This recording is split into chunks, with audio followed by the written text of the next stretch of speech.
The Goblin Emperor by Katherine Addison is a book which doesn't fit neatly into any of the many subgenres of fantasy. There are no dragons, there are no wizards, there is no hero battling against seemingly unbeatable odds to defeat some tyrant. It's not epic or high fantasy, it's not grimdark, there is some gentle romance, but it is definitely not a romantasy.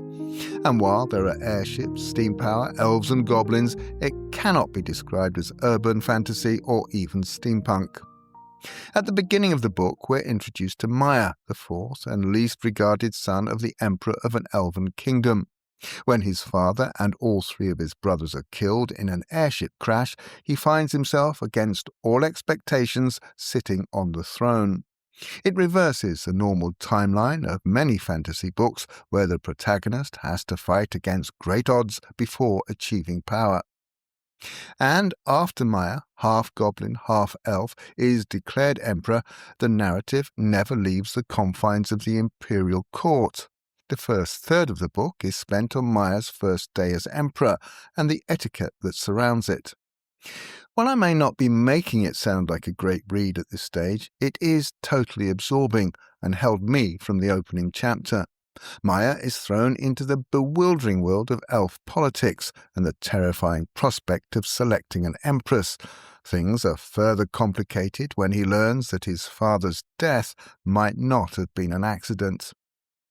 It begins as a story of a lonely young man out of his depth and slowly develops into the quietly triumphant tale of a hero who has learned to cope with the world he's been thrust into.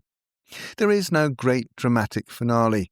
The book ends as quietly as it begins, and it's easy to empathise with Maya as he comes to terms with his new lot in life.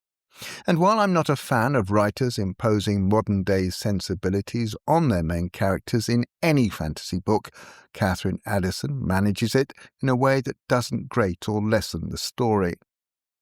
I do have a couple of minor quibbles. The first is that apart from a few main characters such as Maya, the names of nearly everyone in the book and the titles they hold are unpronounceable, which is why they're not mentioned in this review.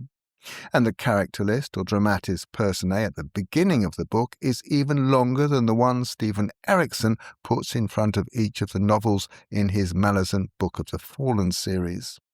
But they are minor quibbles. After I finished reading The Goblin Emperor, the ending of which left things very open-ended, I went online to find out if there was a sequel. There isn't. It's a standalone story centered on the character Maya. But Addison has written a trilogy of spin-offs that follow a minor character from the book, as well as a novella set in the same world.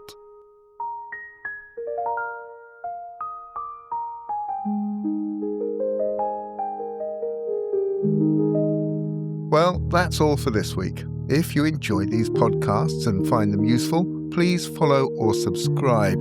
If you want to help in the cost of making them, you can buy me a cup of coffee.